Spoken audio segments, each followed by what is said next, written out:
Hey there, it's Kimberly here with Knit for Brains, and today we're going to be talking a little bit about some Swifties, anybody who loves Taylor Swift or anybody who just loves crochet. So stay tuned.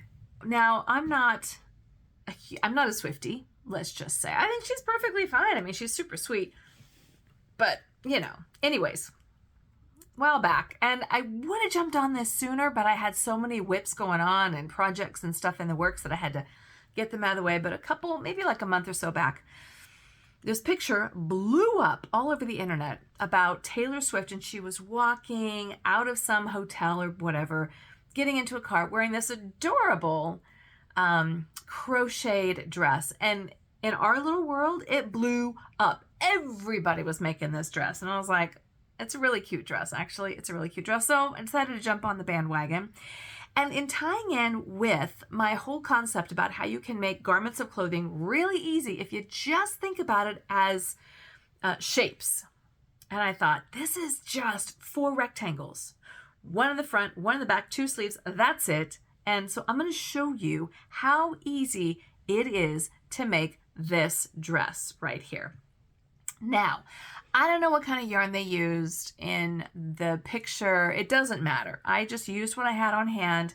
If you've been watching any of my videos, you know that I'm a huge fan of this yarn that has since been discontinued, and I'm really bummed. It's by Universal Yarn, and it is called Fiber Natural, and it's radiant cotton. Looks like this. I've actually had to go and resort to eBay to find this stuff because I love it so much. It's just discontinued and gone. They're going to come up with something else. It is just 100% Egyptian cotton.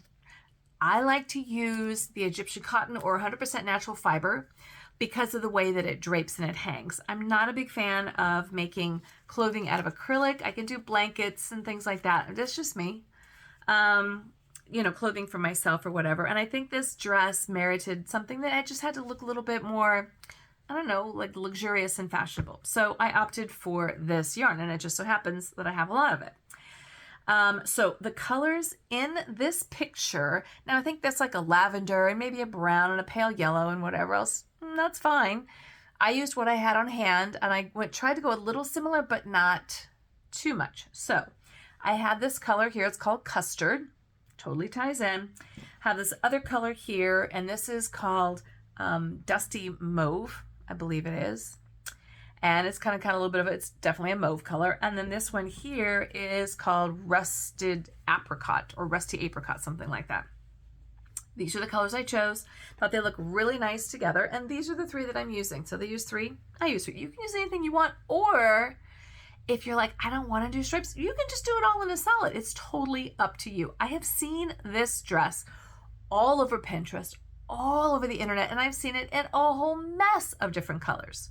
So you choose what's best for you. Now, going back to what I said before, I did a tutorial recently on how to create a garment. The first thing you want to do is always make sure you got your right measurements. This was the measurement that I showed you. This came from the Yarn Council. So if you're making a small, medium, large, extra small, whatever it is, man, male, female, there is a standard measurement. That's it. There's just a standard measurement that you have to go with. You want to measure across the widest part of the bust because that's the part that's going to be the biggest, and that's the part that's going to be touching the material. So you want to make sure that it's at least going to fit around the widest part of the bust. You want to make sure you've got the length of the garment. So that's going to be from the shoulders down to, if it's long, short, however long you want to make it. You're also going to want to make sure you get the hips or the bottom, which is basically going to be from the hips, the widest part, which is right about here, all the way around, across the dupa, that was my ex-mother-in-law called it. That was, I think, Polish for bottom, whatever. Those are the areas you want to measure. And then you're going to look at your sleeves, right? But your sleeves are going to be dependent upon whether you're going to want to do a 3/4 sleeve, a half sleeve, a full sleeve, etc. That's it. This particular dress here is a rectangle in the front, a rectangle in the back, and 2 rectangles on the sides that you just sew together. Couldn't be more simple. There was no decreases, there was no increases, there was no nothing. Now, there's a lot of patterns that are flying around out there that you can pay for. I happened to find a pattern that was basically the dress, and it was on Lion Brand and it was free. So I'm going to include it in the comments or in the notes of the video. So if you're just not comfortable going for making a garment without a pattern, you can check out this pattern here. I did check it out. I printed it out. I looked at it just to make sure that I wasn't missing anything, that there wasn't any secret decreases or anything like that that I needed to worry about. And there wasn't. So I really did my own thing. But just so you know, there is this pattern here. And if you just kind of want to check your work, you absolutely can. And yes, the colors that I chose are similar to this pattern online brand and similar to the Taylor Swift. I don't know what fibers they used. This is just what I had and what I wanted to use. To do the dress, what we're doing is just a straight vertical granny strip.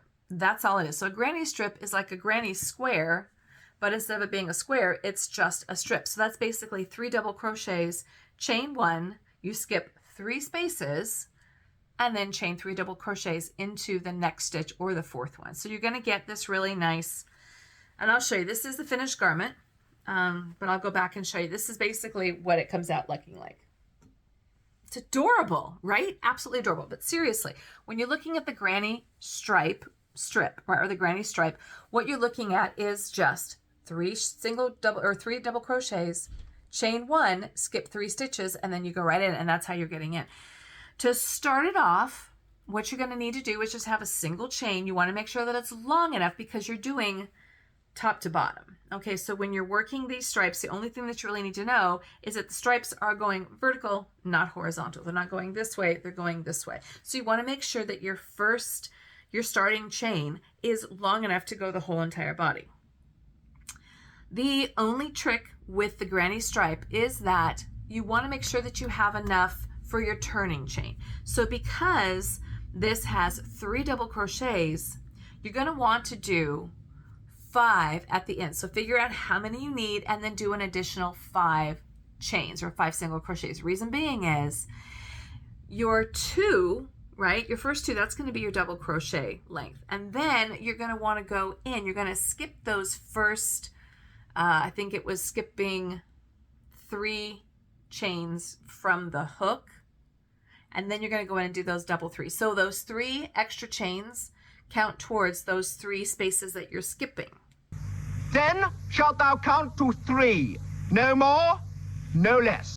Okay, when you do the granny stripe, you're going to do the 3 double crochets in 1 chain, then you're going to skip 3, and that's how you're going to keep all your lines nice and even. If you miss that up, then you're going to start having like too many granny stripes or too many stitches. So you just want to make sure that you're doing 3 granny squares or 3 double crochets, I apologize, into 1 chain.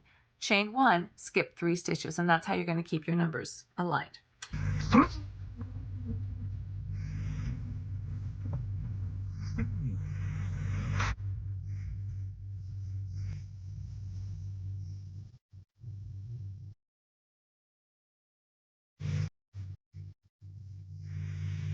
How you want to cut up your stripes is totally up to you. I didn't want to go crazy. I wanted to have the alignment from the front and the back. I wanted it to look the same. I did 2 rectangular patterns, but here's something that I noticed when I tried it on. So basically I put it on when before I sewed it up the sides, and I realized that I wanted a little bit of extra space, a couple more rows in the front, because I wanted it to be more of a sheath shape than I did, like a really fitted dress. And so what I did at that point, I had already sewed up the shoulders together. So then it was just one really long strip, which you'll see in a second. Then when I wanted to add the rows, I just went top to bottom. So my extra rows went all the way up and over. When I put it on and I sewed it together, I felt that I needed to add a little bit of extra on each side, which is what I'm doing right now. So you can see here, I ended on the rust. I'm adding in some of the dusty rose and the cream, and I'm gonna do the same over here. So here's what's fun is because I had already sewn it together, it became sort of like a poncho right down in here. And when I realized I wanted to add more, all I need to do is now I've made it into like one really big long strip, and I'm just adding the rows that I need down each side. So I'm just going all the way across. This is going to be the neck area, and this is going to be the shoulder seam here. So once I finish this, Then I'll do the exact same thing in the Dusty Rose and the Cream over on that side. And then what I'll do is we'll add in the sleeve. So this is basically the sleeve. And then what I did was I added, because I wanted it to be kind of a loose sleeve, and I just added on the granny strips back here. This is actually going to be the under part here. So once this is all done and I have the area that I want, then I'm just going to sew on the sleeve, and it's just going to come right out this side here. I'm going to figure out that center spot and then sew it down the side.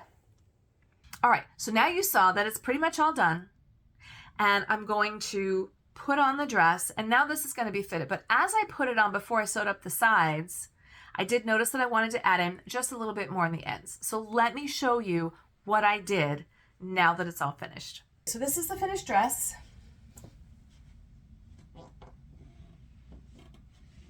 I love it. Notice how I kept the lines nice and straight. So here's what happened. When I put it on to begin with, I noticed that it was going to do a little bit of a pull here, and I didn't want that. So I had already sewed up the shoulders, and then what I did was I just went over and above, and I did the same amount of stripes on both sides to keep everything symmetrical. And I just went up one side and down the other and back and forth and back and forth. And then when I knew that I had it wide enough, then I basically just sewed them together. Now, I wanted to use, you can see here I've got the mauve and the rusty. So when I was sewing them together, I made sure that I use either the mauve or the rust so that you don't really see the stitches. Now, the sleeves are basically just one big long rectangle. And again, I just changed up the stripes as I wanted to, and then just kept it together on both sides. Sewed them onto the shoulder, and as you can see, the arms actually went all the way down. Now, I think in the original dress, she had them way down here. I didn't want them that long. The dress here at the bottom, let me see if I can pull back here. You can see it's not too short. It comes to just above my knees, maybe like 2 inches above my knees. And then I just did a little border of the mauve at the bottom, and I did a border of the apricot across the top, and I did a border of the rust down here on the sleeves. Notice how the yarn, because it's that 100% Egyptian cotton, it just has a really nice hang to it, almost a drape, if you will. I think that gives it just a little bit more, I don't know, elegance or something like that. But this took all of maybe a week. Very, very simple. This is what I would say, I'm standing on my tippy toes. This is what I would consider to be like a beginner dress. This is not difficult at all. Once you just know your granny stripe, then you're just going ahead and doing your little stripes all the way along. Again, you can do it in any color you want. It actually has a little bit of weight to it. So even though that there is, a lot of little holes going on in here, I don't know that I would really say this is a summer dress. I mean, it could be, but I feel like this is actually a little bit on the warmer side. It's something that I would wear in the fall. Now, because of the little holes in there, I just found this little slip on Amazon, a sheath slip, and you want to make sure that you get it short enough that you're not going to see it coming out the bottom. See? There you have it. I absolutely believe in you. I know that you can do this. If you just wrap your head around it and go, you know what? That's nothing more than just 4 rectangles. 1 in the front, 1 in the back, 2 on the sides. Boom, it's done. I did not use a pattern. I did look at the Lions brand pattern just to make sure that I knew that there was nothing special. Other than that, I just did my own thing. I loved it because I was able to add the creativity to it. I did make it a little bit looser. Somebody might want it fitted, but other than that, I just went off and I did my own thing, and I know that you can do it. This is Kimberly with Knit for Brains with my Swifty-ish sheath dress that was all over the internet. Took me like a week to make and probably didn't cost anywhere near as much as her dress. Thanks so much for watching. If you liked this video, if you found it helpful, I would really appreciate it if you would just share it with a friend. Just like it and share it with people you know. Share it with other people that maybe want to learn how to do crochet as well. This is a great beginner pattern. So if you've got a young person, even a Swiftie in the house, it's like, how do I do it? I really believe that they can do this. Thanks so much for watching. Thanks for liking and subscribing. This is Kimberly with Knit for Brains. And as always, I'll see you soon.